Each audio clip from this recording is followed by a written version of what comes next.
Good evening from London, wrestling fans. I'm your host, Ben Allison, and you are listening to Wrestling Republic's daily broadcast.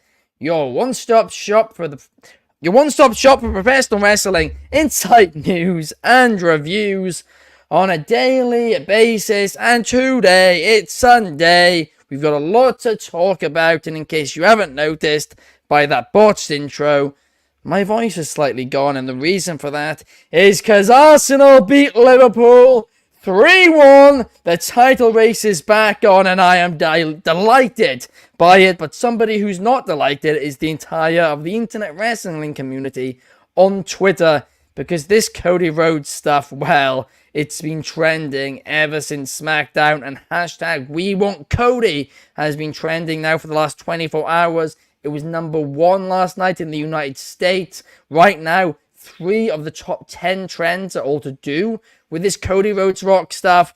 I mean, this is certainly interesting, and it kind of reminds you a little bit of the Yes movement, doesn't it? We're going to get into all of that and more today, but before we do, let me introduce the co-host of the show, the man who got up bright and early this morning to watch the Arsenal game with me, Clark Taylor. Clark, how are you? Huge Arsenal win. You don't see sloppy goalie play like that in the Premier League often, do you, Ben? That was wild, man, for a game. We did get a bit of a steal there. At 8:30, I had a delightful cup of coffee. It was a fun morning. Shout out to my cousin Trev for watching the game with us. We had a blast. Let's talk some wrestling, though, man. What a weekend. I've got 2 shows. I've got a double header today. Let's play 2, in the words of the great Cub, Ernie Banks. Off the air after this. Talk about Collision now. Cannot wait to get into it, Ben. Also, no. The no movement. The no movement has arrived. Also, guys, once again, Instagram's not playing today. Instagram decided we can't go live on there for some reason. They're having a lot of issues at the minute. So if you do know anybody who's watching the show, usually watches the show on Instagram, please let them know that we're live on YouTube, Twitch, all of those good stuff, and of course on demand on Spotify as well. But last but certainly not least, we have Soul. Soul, how are you today? Oh, very toasty, actually. You know, the internet wrestling community has kept me very hot today with all their hot, spicy takes. But you know what? I'm usually a comic relief guy. You know, I'm very cheerful, comedy, and always, you know, just taking the larky out of things. But today I've decided I will be serious. I'm going to give a very serious take to Cody Rhodes' situation. No laughing and nearly falling off the chair and derailing the whole thing for 5 minutes. I'm going to be serious. I'm serious, you guys. I'm super serious, you guys. I'm serious. I can't wait. That impression. That's so fucking impression. That is gold. Absolutely gold. But I mean, that will be interesting. Serious Soul here today. That's your new alter ego. Serious Soul. Hollywood Soul. Serious Soul is pretty good. Because isn't it, what's the character from Harry Potter? Sirius Black, right? Isn't he one of the big time ones in like the 3rd book? Why do I know that? Never mind. Let's talk wrestling. Let's get into wrestling. Let's talk We Want Cody, right? Because we finished the episode yesterday. A reel got posted of me. A reel got posted of Clark. Our opinions on it. And at the exact same time, We Want Cody started trending, which meant that I have received a lot of nasty DMs about that take I posted yesterday. You were real sweethearts in the comments, too. It was really nice. They were lovely. They're absolutely lovely, you know, really respectful. Yes. Yeah, I know. The numbers were good, certainly. But We Want Cody started trending, which meant that a lot of eyes went towards this reel, so engagement's a plus, but we got a lot of hate indeed, we did. And yesterday I said that fans were overreacting. Do I still think that? Yes, I do. But, well, now it's been trending number 1 for like 24 hours. Hashtag We Want Cody. 500,000 dislikes on YouTube. This has become such a big thing for WWE on social media that they kind of have to consider doing something with it. In my opinion, this maybe now should become a triple threat. Maybe Cody on Monday says that he's listened to the internet and he realized that, you know, The Rock kind of manipulated him into stepping away. And in fact, he's done stepping down from anyone. He's going to be selfish for once and he's going to finish his story. Then we lead to a triple threat at WrestleMania. Is it ideal? No. But from here, I think we need to do something. really do, because you can't just ignore it when you have this type of reaction. It's so rare that, wrestling trends as much as this. It's so rare that it, triggers people so much. I mean, you've had Logan Paul, you've had Ricochet all tweeting their support for Cody Rhodes getting that main event. I mean, Dylan Dennis and Logan Paul agreed on something. Who would have thought that would happen in 2024? I certainly didn't. But we are in a situation now where I think they need to capitalize on it. And I think we need to try and figure out a way to get Cody back in that main event scene. I mean, another thing I want to quickly say is a lot of people are saying that The Rock is egotistical, he's selfish, whatever. Listen, the dirtiest dirt sheets are not dirt sheet entertainment. I often joke about them, I do. But people are just believing these dirt sheet reports as a fact, when in reality, do you know the only people who will know the truth about this are Triple H, Nick Khan, Ari Emanuel, maybe Mark Shapiro, and then, of course, The Rock himself, right? And none of those are leaking to the dirt sheets. They're not.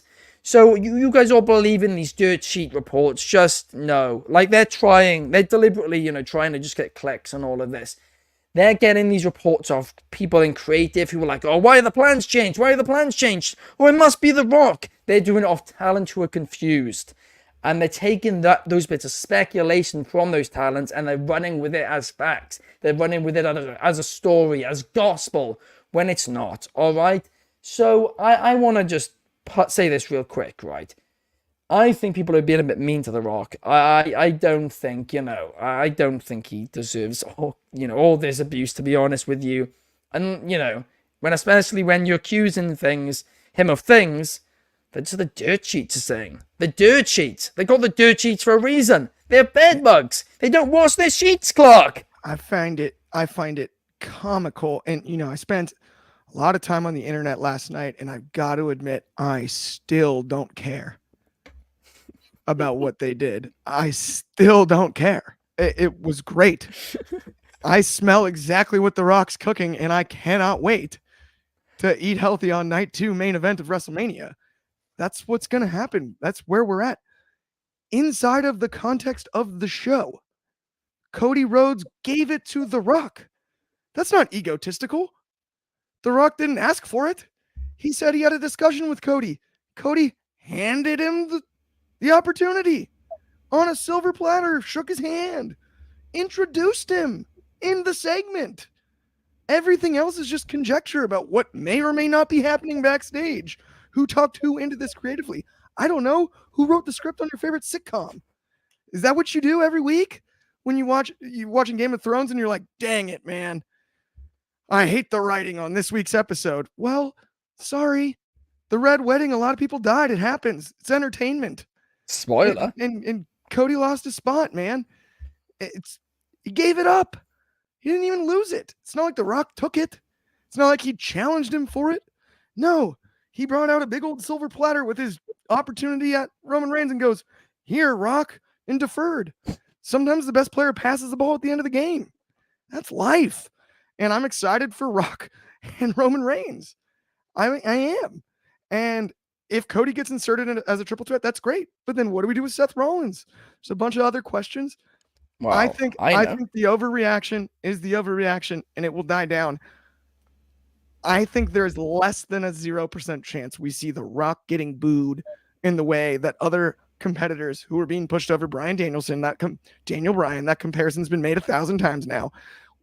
There's less than a 0% chance of The Rock truly getting booed or getting negative reactions. It's still The Rock. If you smell hits, people will pop. And this press conference is the perfect way to do it because you kind of have a test, an easy way to talk about it on Thursday where you can slightly gauge fan reaction and you can make some moves. Social media might look a lot different Thursday night than it did last night and Friday night. That's all I would say. But hashtag we want Cody. If you do, that's great. You'll probably get him not at Mania. Damn. I mean, here's what I kind of think about this. Rollins Breaker. That's what I've always thought they should do. Night 1, Rollins Breaker, have that be Breaker's breakout moment, if you like. capitalize on the Royal Rumble. I think that makes perfect sense. I just think Do the that's triple a big threat. step for a guy It against somebody is. with a compromised knee. That's my only issue with it. If Rollins was Do it. 100%, I'm in. But that's just a lot of pressure because he'll look like a star in the match, I think, no matter what. I think he's also capable enough of working around the hurt knee. But that could also be the story coming out if something worse happens to it. And that's, to me, too big of a risk right this second. But I wouldn't hate the idea. I'd be very excited for the match, just cautious. Right?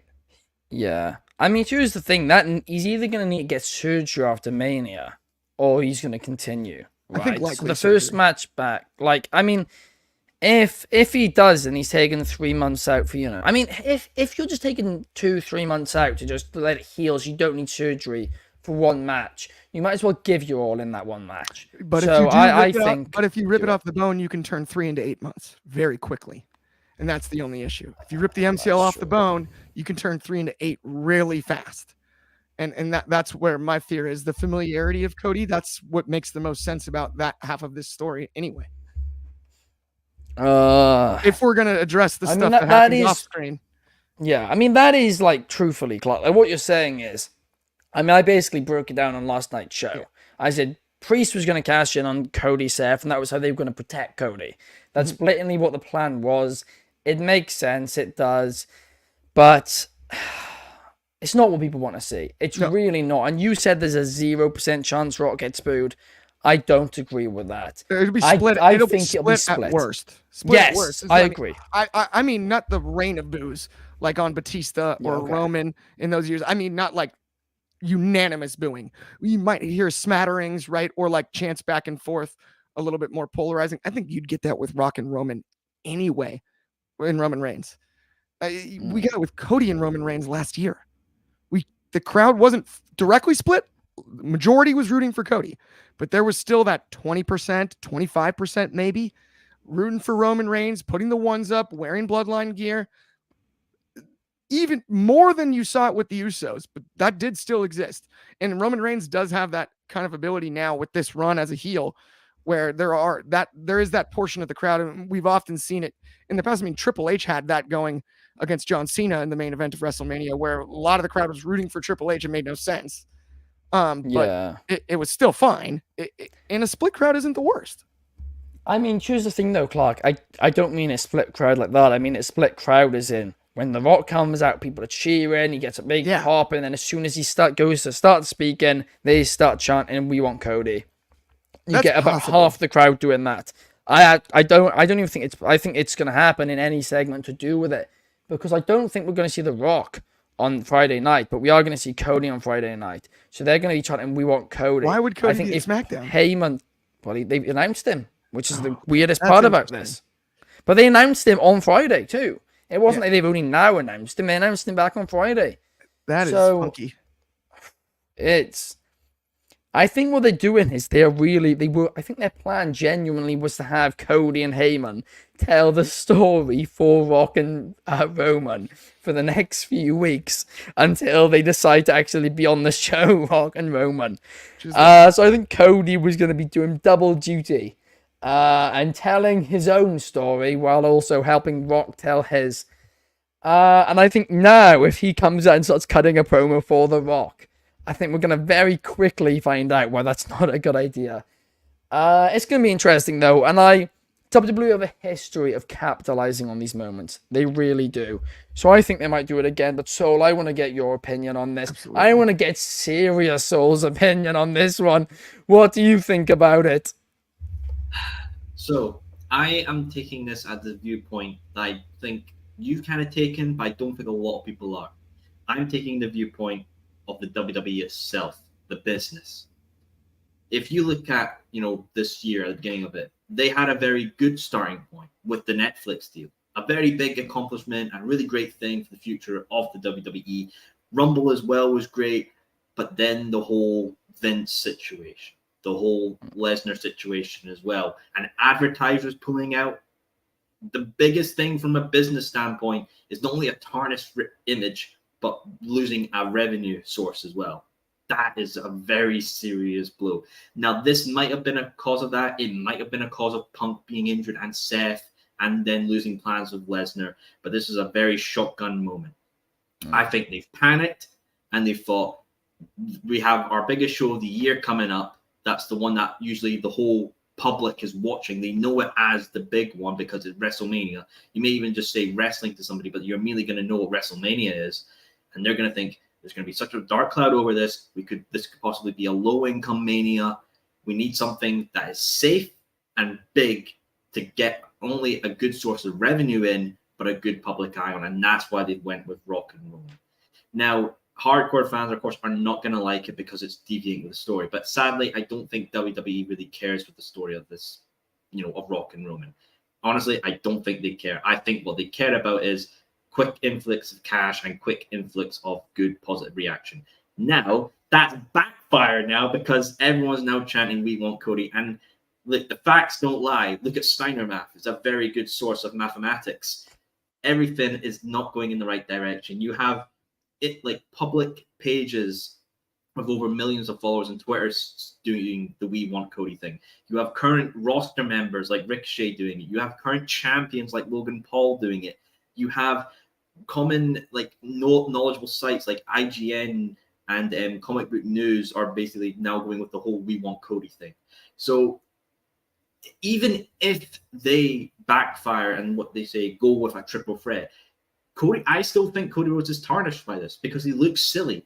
He looks utterly silly, winning back-to-back Rumbles, then handing an opportunity and possibly losing it to honor his father and giving it to the celebrity A-lister. It's very, very messy. Now, do I think they will change their minds? I don't know. I'm not WWE at the end of the day. Sadly, I'm not. I don't have the bank account to reflect it. But what I do think as well is this. I think going into this Mania, no matter what, even if Rock and Roman is still the main event, WrestleMania 40 will probably be one of the highest grossing and viewed WrestleManias, no matter what. Historic in the number. Oh, absolutely. Oh, historic number. People, the celebrity factor of The Rock, because these people, no matter what they do, they will still watch WrestleMania. You can say you'll cancel your network. You can say you'll watch any other kind of wrestling, or you'll just say, I'm going to go cold turkey and not watch it. Heck, there might be people that say, I'm going to resell my Mania tickets because I don't want to see that. Tough luck. WWE still has your money. They have your money. They have your dedication. And most importantly, they are on your mind. So sorry, at the end of the day, whatever you think, WrestleMania 40 will either be your American dream or it's going to be your American nightmare. Got him. That's a great line. That if you really smell. is.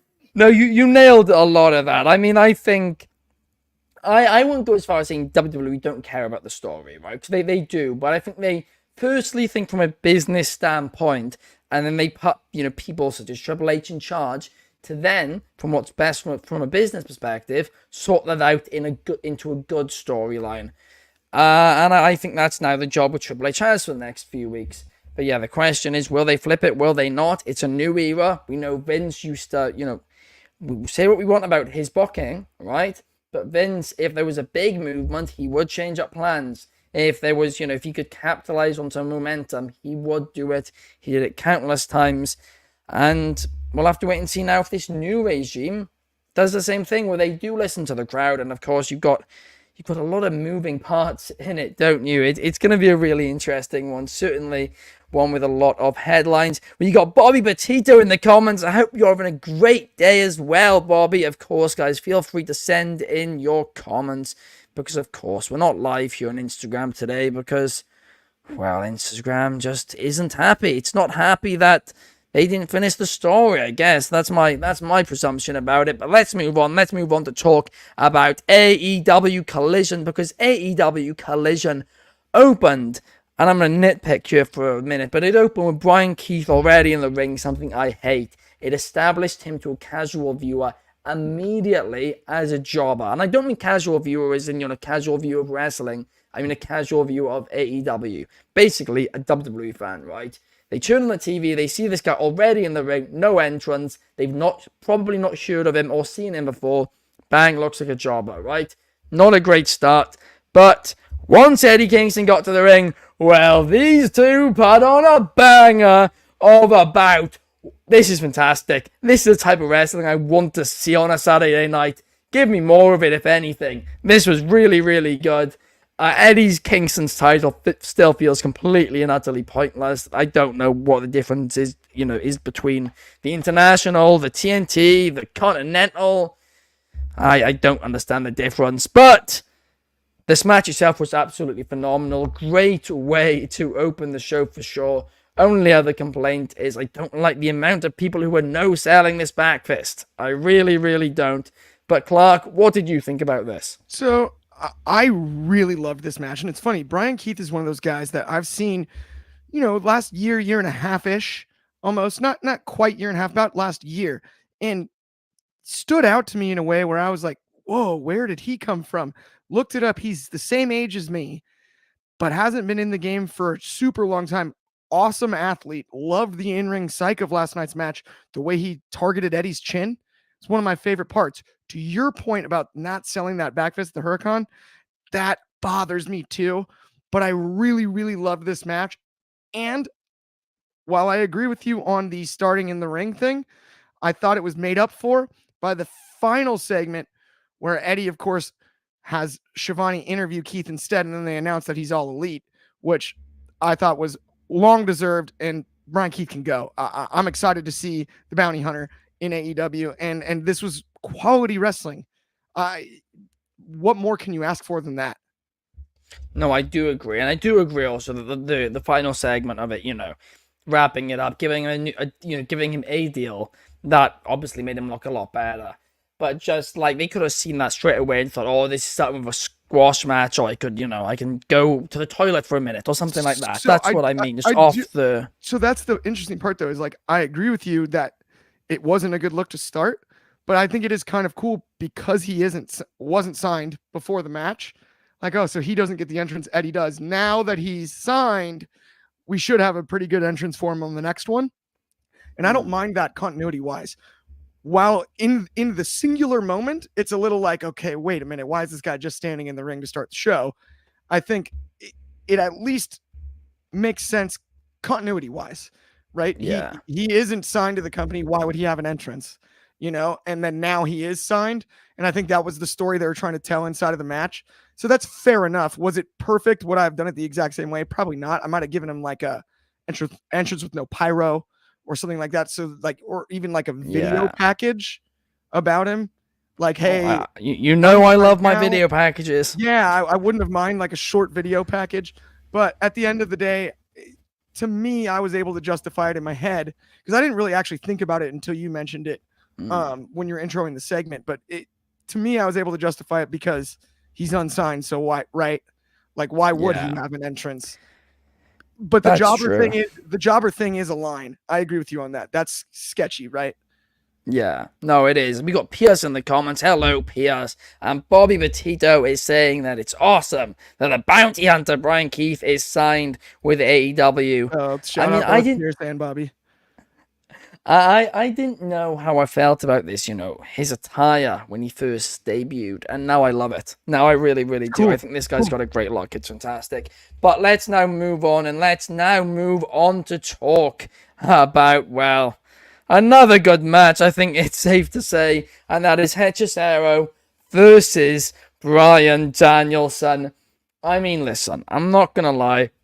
I don't know how many people, were tuning, in for this one. Because I don't think many people knew who Hechicero was. Of course, on Dynamite, they did a good job of building up the CMLL guys and the BCC guys. They did well there, right? So that was a good first step. But last week when they did it too, it was kind of like, why should we care unless you're a real hardcore fan? And the same point, I guess, could have been made sure. But the match itself was a banger. It really, really was. I mean, you kicked off this show with like 2 main event caliber matches on a Saturday night, on a day where the wrestling community was down in the dumps a little bit. Great way to start off the show for sure. I enjoyed it. So, what did you think about it? Yeah, I mean, I got to agree as well. I I think -2 of them. Like, I knew who Mystico was and Máscara Dorada. The other ones I didn't know at all. But seeing them, they've got great presentation. The dude came out with a flaming palm. Come on now, who doesn't? It was sick. Very cool. Like, ooh, that was pretty much the whole wrestling in the community. Fucking spicy tits, not bad. But as well, I think with this match as well, it was solid, very solid and enjoyable as well. And I think as well, a really great point with this match as well. You know, Brian came out and interrupted Eddie. He interrupted them, like, because they were in the ring, and then Brian just came out and was like, "Yeah, I'm here," because it's Brian. Everyone loves Brian. So I think as well, something I would love to see out of this with the CMLL guys, because I know CMLL's done cross promotion with a little company here in the UK we are both familiar with, known as RevPro. So I think we could get some real fun with that. And I think we should have a blood and guts match with CMLL stars and the Blackpool Combat Club. Honestly, maybe at a CMLL show, just to have a little bit of good faith there as well. Because yes, you could have it on a Dynamite. But if you were to have that kind of match type, you know, I want to say it's a bit synonymous with AEW, but obviously it is War Games, but it's kind of like a match type that's really held in AEW. You know, the Blood and Guts match 2 we've had are really enjoyable. So if you were to take that good faith with a match type like Blood and Guts to CMLL with the stars of the Blackpool Combat Club, like Moxley, Claudio, Yuta, and Brian, and if you want to maybe include some others there as well, you could, and have them go over and be a representation in a Mexico market, maybe for a future Mexico pay-per-view, helping establish that with CMLL. That's something we could see as well, because I honestly think it would work. AEW in Mexico would absolutely work, because you can have so many great talent on that roster. Do a main event. You got Bandito, you've got the Lucha Brothers, you've got so many others. So yeah, honestly, AEW in Mexico, I think is something we'll have in the future. I mean, I honestly don't think that's a bad shout. I mean, when does the Blood and Guts usually happen? It's usually in March, is it? It's usually after Forbidden Door time. Oh, of course, because yes. So I think the first one I think was March, and then they moved it, of course, when Forbidden Door started. So we got a little while yet. We do. I mean, listen, one thing you can say about AEW is their calendar is packed, and there's always something fun to look forward to every couple of months. I'm going to head to the comments. We got Pierre saying he loves Brian Keith, and he's been a long supporter of his, and Bobby Petito is loving the partnership between CMLL and AEW. Well, now let's move on to talk about Hawk versus the Outrunners, a 2-on-1 handicap match, as they call it. I thought we were past these handicap these, squash matches now. I thought Hawk was on to bigger and better things. Brian Cage didn't show up to advance their storyline. I kind of thought this was pointless. What did you think, Clark? I am the world's #1 hookamaniac, as you know, and the Hookster was running wild. I always love it when the Hookster runs wild. As you know, I eat my chips and I take my vitamins just like the Hookster does. That Red Rum is so protected. I love it. I love that he renamed his father's move, made it his own. The way it's delivered, it is as good as any rear naked choke sleeper hold in the game. It's as over as anything. I totally dig it. He beat up the Outrunners. I felt bad for them because they seemed entertaining for the couple of minutes that they came out. And I do know about him from, a little OVW action and whatnot, but the Hookster is going to be tough. He is a contender in about every division, and he just gets better and better. I like that Hook has been, we know how over he is in some ways. There's something about him. He's got a weird charisma, right? Because he doesn't really talk. It's a unique charisma just to him. I like how the development is nudged along and not trying to shoot him to the moon, trying to overcook it. Otherwise, I think we could end up in like Austin Theory territory. And that's the last thing I want for my guy, the Hookster. So I don't mind at all throwing in a squash every now and again, reminding us how big time he can be, how strong he is in the ring. He beats 2 guys at once. He requested it. He's a quiet kid, and he beats people up. And the move set's awesome. The look is awesome. The entrance music is awesome. I am still a huge Hook fan. Was this the best match of the night or the most entertaining match of the night? No, not really. But I always love seeing Hook. Yeah, I mean that is a fair point as well. You've got to keep the momentum going with them. But somebody who's got a lot of momentum right now, but I just don't think they really know what to do with it, is Queen Aminata, because she faced Serena Deeb. Really, really good match. First off, really fun match. I thoroughly enjoyed the match. But here's the thing: from a kayfabe perspective, point of view, it makes no sense. None, zero, because we've seen her now on AEW television for 7 weeks in a row. 7 weeks in a row. And I'm delighted about it because she's great. She feels like a star. She's got so much talent.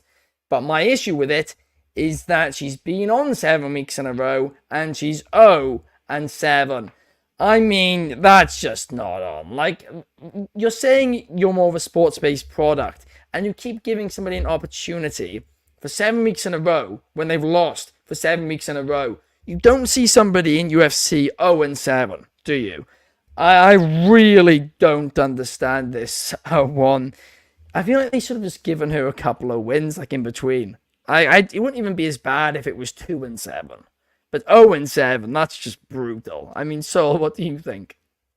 I mean, the thing is, with wrestling, there has to be winners and losers. Someone has to take the pin at the end of the day. Now, I don't mind it because if you think about it, who else had these similar starts? Julia Hart did.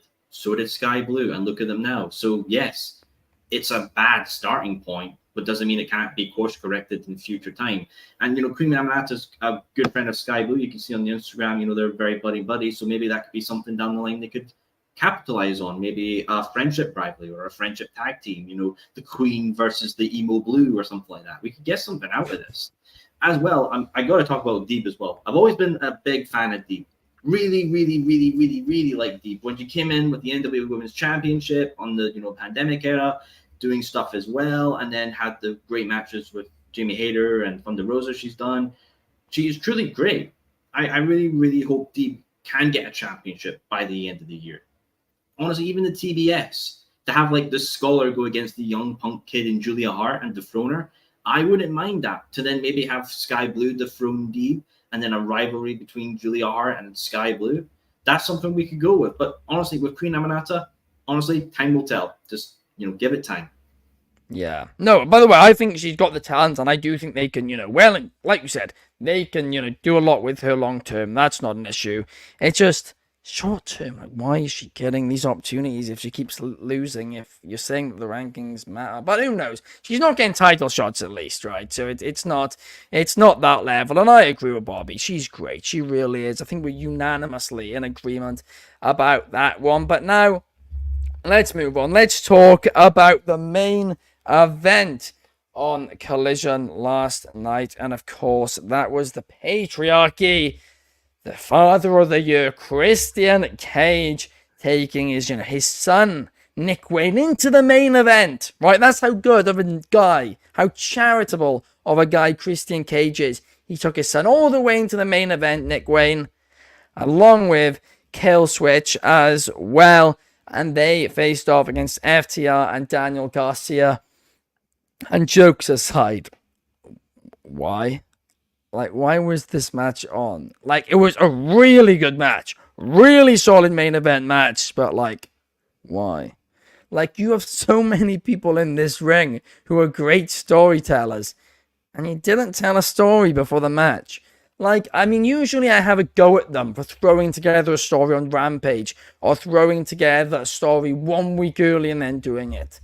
They didn't even do that this time. They did nothing. I had to text our AEW reviewer David this morning to just double check that I hadn't somehow missed something. And I hadn't. They'd done nothing to build to this match. Absolutely zero. Not even like a promo. Backstage promo. Nothing. They just throw them together. Why? Like, what? I mean, in the words of Clark, what are we doing here? The match itself was great. It was. So I'm not overly complaining about it. The fact that Daniel Garcia got the win and the way that he got the win, like, his story's really coming together now. It is. He's starting to feel like a star, and I'm gonna be honest, I didn't think he was gonna get to that point, purely because, he's more of a technical wrestler, wasn't as much of a talker originally, but he's improved so much over these last few months. since that Continental Classic, and he's got a lot of momentum. So I like that. I really like the match. I like what they did in the match, and I like the story they told through the action. But like, come on, to make people care, to make people want to tune in, you need to just give a bit of a story, and it's not hard when you have a storyteller as good as Christian Cage and even FTR, who were fantastic on the mic too. I mean, it feels like they kind of just missed an open goal here. But what do you think, Sol? One word describes this match and why it happened, and it's your favorite word, Allison. Rankings. It's the rankings, because FTR and Daniel Garcia are number 4 in the trios rankings. So this win allows them to elevate up the rankings because, as I've said with the trios division, Bullet Club Gold are number 1 contenders with the Acclaimed and the word I will not say because we're a PG family show. We're not about the kids here. We're about the kids. Are obviously the champions. Revolution is, I really truly believe, will be a unification match with the Ring of Honor and AEW Trios titles. The Bullet Club Gold will win that, go on a run, and I think with the way things are going, they're gonna. I said I wouldn't mind a double turn, but maybe they could do like a we're trying to buddy in, and then do like a gotcha moment for the Acclaimed, and then have FTR and Daniel Garcia take the titles off them because FTR have a history with Bullet Club Gold. Daniel Garcia is a great technical wrestler himself, so is Jay White's a great wrestler himself. So we could get something out of this. I think as well with Christian Cage, Kill Switch, and Nick Wayne going from here, it's an interesting one because I'm pretty sure my mind stands correct. Christian Cage only defended his TNT Championship since winning it at World's End once against Dustin Rhodes. Now we're still early days, so I have no issue with that at the moment. But going into Revolution and not having the TNT Championship on it, I think is poor insight. Yes, if we have the face of the Revolution ladder match, that kind of acts as a counteractor for that. And, maybe Adam Copeland could be in that, win that shot, and get a TNT Championship match. However, the issue we've had with that thing is obviously it's not like Money in the Bank. It's an immediate title shot. It's the Dynamite after the pay-per-view. So if Adam Copeland wins that, then he's immediately going to be challenging Christian Cage for the title. And to have Adam Copeland lose, yes, I know they're technically 1-1, but obviously Christian Cage did the little cheeky contract thing to get his title back. So if we go into this Dynamite after and the face of the Revolution ladder match happens and Copeland wins that, I feel like it's definitely got to be Copeland's time with the title. And then you could have the spiraling of the patriarchy. I know you don't like that. No. Oh, hang on, give me a moment here. I'm serious here. I'm serious, you guys. I'm serious. Have Adam Copeland on a run with the TNT Championship. You could even continue the Cope Open and have Adam Copeland's whole thing of letting younger wrestlers get a shot at that championship. And then you could have somebody take it off. But yeah, I think with the whole trio match we had on Collision, it was absolutely perfect. It's fine. And I think it's going to be set up, if things go in the right direction, for greater things. Here's the thing, right? My girlfriend, she's not really into wrestling. She's not super into it. But we sat down and watched SmackDown on Friday night, right? And when I told her the stories, and when even the promo packages told her the stories, that's when she got invested. She was like, oh, I thought this was just wrestling. The fact that there's a lot of color involved and the stories to it, that makes me more, drawn into it. And then when it was just wrestling and there was a couple of matches with no real story, like the Fatal 4-Way tag, she kind of zoned out a little bit. But then every time there was more story in a match, she got, interested by it again. And a lot of people, the vast majority of the casual audience feel that way. So good action is great, right? But it needs a story for, people who aren't hardcore wrestling fans to care. And the rankings, right, cannot just be, a crutch for that. If it's 1 and 2 on the rankings or 2 and 3, it's a bit different. Then it's different, okay? But when it's a trio which isn't ranked or whatever versus a trio which also I don't think is ranked, it doesn't work. It's just an excuse. It's a crutch. And it'll mean that AEW won't grow. And that's the annoying thing because I really wanted to. This match was great. You could have literally done a little basic story before it. And it would have made it 10 times better. It really would have. That's kind of my point about it. I mean, Clark, I mean, we often talk about story, whether or not it matters, how much it matters. I mean, So what do you think about this? you know how much I care about stories. And while I agree with some of what you said about this, heading into the match, Soul broke down the amount of stories that came out of this match. You look at the trios division is affected by this match. The patriarchy storyline is affected by this match. The match ended with Daniel Garcia staring down the TNT champion. And while that's not a pay-per-view match, it's likely a singles match we could see along the way to the big pay-per-view match, and it factors in. So while it's a little bit backwards in the sense of what we're kind of used to over the years on how you start a story, because generally sometimes it'll be outside of the context of a match where a story will start and there will be some reason for it, right? Whether it be a backstage encounter or a promo or a call out or something like that, right? This was just booked as a match, but the match led to stories. And as long as they capitalize on what came after the match, I don't have an issue with it, especially putting FTR and Garcia and Cage and Killswitch and Nick Wayne in the ring in the main event. I do completely hear where you're coming from, right? Like, it would be nice to have just a context even more than a story. Hey, give us a breakdown on why this can affect the rankings. What's going in? That would be amazing, actually. That's how you could, I think, use the rankings more positively, right? Pre-match, you're talking about, hey, look, Daniel Garcia has a lot to prove. Even though this is a trios match, this could affect his contendership in the division for the TNT title. You never know, right? Or maybe not a heads up on that one ahead of time. That might be too telegraphed, but right, this can affect the trios division. This can affect this, that, and the other. Little explanation. I thought commentary did a great job during the match, though, of the stories that were being told inside of the match, explaining it. And that's where I think it's fair. I mean, here is the thing about it, though, right? I'd agree with you, Clark. I understand. Sometimes stories can start from the action. Yeah. But I think that's the case if it's like a 5-10 minute match. This was a 26-minute match. It's a long match. Like, if you're trying to get like viewers involved, like interested in your product, you expect them to sit through 26 minutes and they don't know why they're fighting. And that's what, like, ultimately, that's what the casual fans care about. Someone who's not a big hardcore fan. It's why are they fighting and why should we care? Those are the questions. I will say, though, answer them. If you look at and not to harken on the UFC, but if you look at UFC viral clips and whatnot, you know, where like the most viewed and most viral clips, they come from prelim fights where you get a highlight reel knockout that you don't expect, and it happens all the time. And now this was in a main event slot, so that doesn't necessarily apply to this, but 26 minutes of really high quality action should be entertaining too. I hear where you're coming from there, that it is a long match, but it's like 26 minutes of 6 world-class wrestlers that we all know. Like, there's nobody in this, there's hardly a weak point in this match as far as performers are concerned. We know as hardcore fans, right? And if a casual fan's going to watch performers that entertaining with that level of athleticism and that level of experience and work, and some stories come out of it, I would say no harm, no foul. If it's the main event every single week, I'm 100% with you.